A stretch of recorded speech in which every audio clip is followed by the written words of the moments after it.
Shalom, shalom, shalom, chers fidèles internautes. Shalom, bien-aimés, shalom, très chers frères et sœurs dans le Seigneur. Shalom, mesdames et messieurs. J'ose croire que vous allez bien. Et d'ailleurs, je prie que le Dieu des esprits des prophètes dont je suis le serviteur vous bénisse davantage de partout là où vous me regardez, car en effet, vous êtes déjà bénis. Alors, bien-aimés, très chers frères et sœurs dans le Seigneur, c'est votre humble et modeste serviteur, le prophète Dominique Eman. Et je viens de par la présence de cette vidéo, vous parler de la destinée prophétique, vous édifier sur la destinée prophétique. Nous parlons de la destinée prophétique, mais qu'est-ce qu'une destinée prophétique selon Dieu? Alors, bien-aimés, une destinée prophétique selon Dieu, c'est une destinée à laquelle est rattaché un plan ou encore un but divin. Et la Bible est très claire dans Proverbes chapitre 16, à partir du verset 4. Il est écrit que Dieu a tout fait, que Dieu a tout créé pour un but.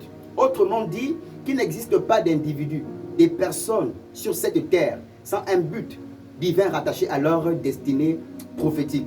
Si vous êtes sur la terre, vous devez comprendre qu'il y a un but, il y a un plan divin rattaché à votre destinée prophétique sur cette terre des hommes. Vous devez comprendre que vous n'êtes pas un fruit d'hasard, que vous n'êtes pas un accident, vous êtes le projet réfléchi de Dieu, que Dieu vous a créé pour une raison divine.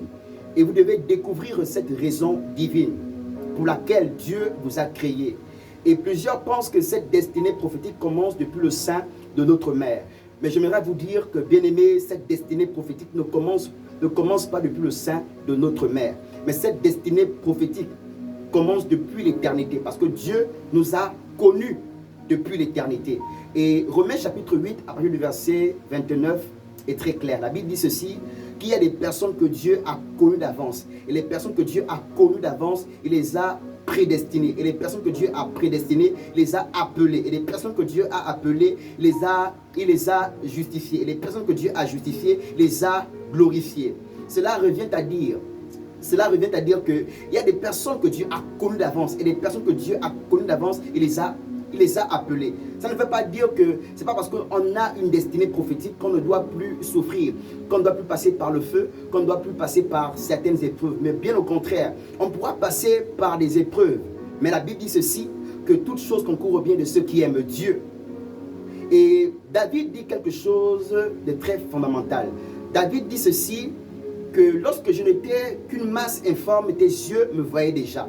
Lorsque je n'avais pas encore de corps, tes yeux me voyaient déjà. Lorsque j'étais esprit, tes yeux me voyaient déjà. Parce que, bien aimé, vous devez comprendre que l'homme est un esprit. La Bible déclare dans Job 32, à partir du verset 8, que, mais en réalité, dans l'homme, c'est l'esprit. Donc l'homme est d'abord un esprit ayant une âme et qui vit dans un corps. Donc nous sommes d'abord des esprits. Et Dieu nous a connus d'abord en tant qu'esprit. Et David va plus loin en disant ceci, et sur ton livre étaient tous inscrits les jours qui m'étaient destinés, avant qu'aucun d'eux n'existât. Comme pour dire que tous, autant que nous sommes, nous avons, bien aimé, un livre. C'est le livre de notre destinée prophétique. Et bien aimé, vous devez comprendre que dans ce livre sont inscrits, bien aimé, les jours de notre vie, mais aussi, bien aimé, nos destinées. Parce que l'homme n'a pas qu'une seule destinée, l'homme a plusieurs destinées.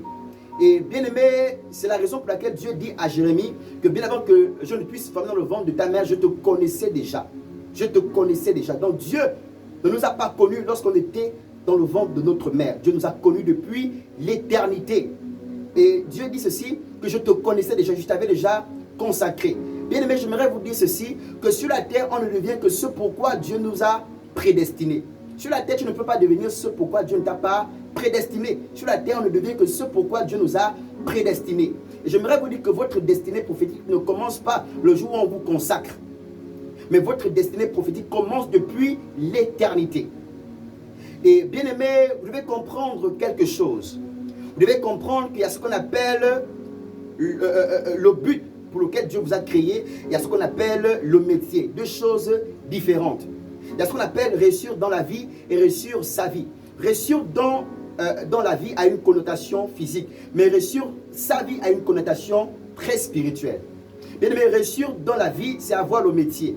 C'est être aisé, c'est être stable. C'est vraiment être stable, presque à tous les niveaux. Mais bien aimé, réussir sa vie, comme je disais, c'est une connotation spirituelle. Réussir sa vie, c'est accomplir sa destinée. Ça en va de la destinée prophétique. Ça en va, bien aimé, de ton but sur la terre. De la raison de ton existence sur la terre. Et c'est de ça dont il s'agit. Tu dois découvrir ta destinée prophétique.